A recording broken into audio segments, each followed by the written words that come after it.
ឆាតសុមាលីឌីសៃយ៉ាជាតងបុផាចំបាសោ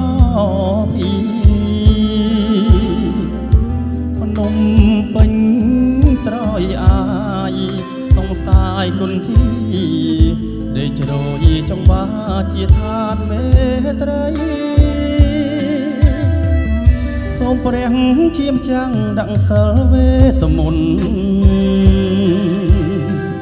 ខ្ញុំសូត្រក្រមួនបន្ទន់ដួងใจឲ្យនាងព្រមស្នេហ៍អ្នកនេសាត្រីព្រមបញ្ញានិស័យលើទូកុំសត់សូមាលីឌីសៃយ៉ាបលាក់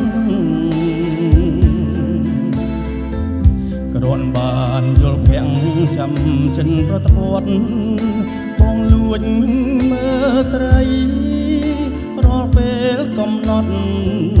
ក្រោយអង្គស្ដងគុណអូនដងកំពុងវស្សា